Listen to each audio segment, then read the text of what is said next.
Welcome to Ancient Egyptian Cultivation. The new grain types of the Ptolemaic period required a great deal of water. Farmers needed to ensure they had effective, consistent irrigation. The Nile's rising and receding waters naturally irrigated most of the crops. Areas where the Nile didn't reach, such as gardens and vegetable plots, required an irrigation tool known as the shadoof.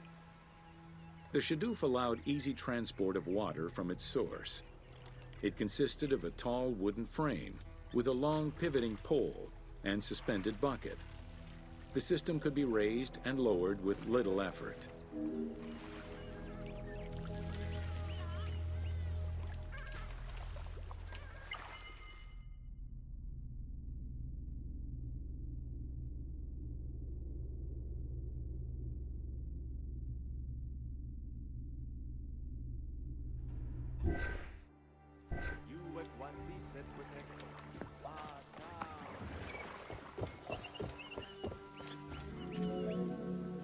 Later, a sakya, or water wheel, was invented. The sakya needed animals to turn the wheel, which rotated buckets through the water.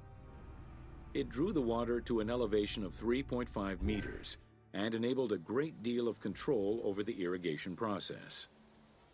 This improvement supplied larger areas and thus resulted in larger harvests.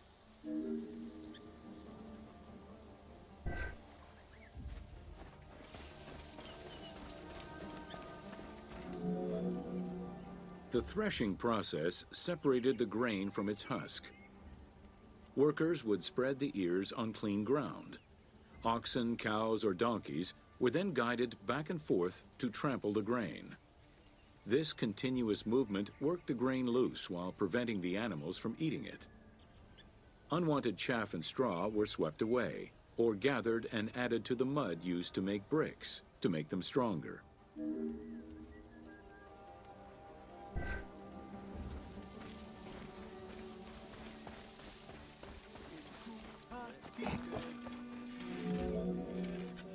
Winnowing was the stage where workers used wooden scoops to throw ears in the air. The wind carried off the chaff, leaving the heavier seeds to fall to the ground. This action was repeated until the undesired materials were sifted out. Grain waste was mixed with manure or other organic substances to produce brick-shaped dung loaves that could be easily burned.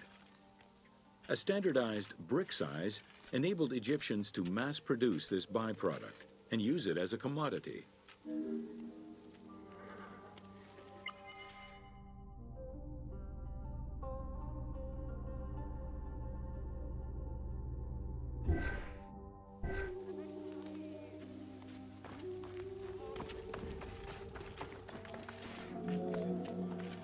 Transporting large amounts of grain required ships equipped to carry heavy loads. These goods were moved during the Nile's flooding season, when the river was deep enough for large ships. The transports stopped at checkpoints to accommodate customs and police controls, as well as for technical requirements and weather conditions.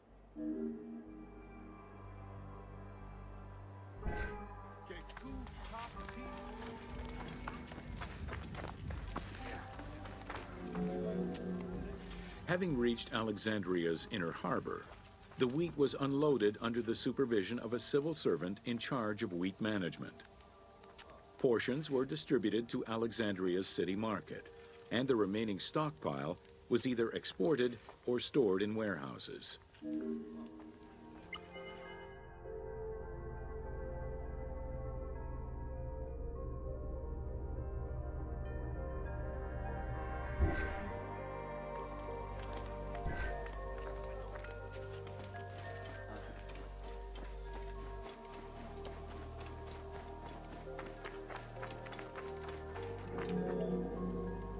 Grain storage facilities were located across all of Egypt. Temples and institutions had large silos, while individual houses had storage sheds. In some houses, arched cellars were built into the foundations.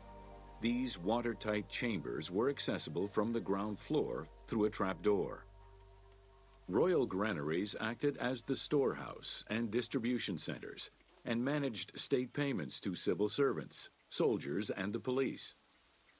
Though plastered on the inside, silos weren't completely sealed and so remained susceptible to mice infestations.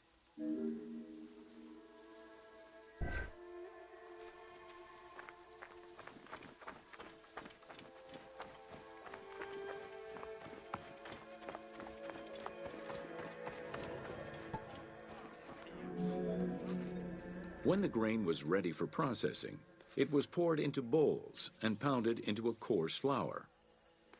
That flour was then passed through a sieve to make it of finer quality and further ground between stones. Ancient Egyptians did not stock flour. Instead, fresh grain was portioned out each time to produce flour as it was needed.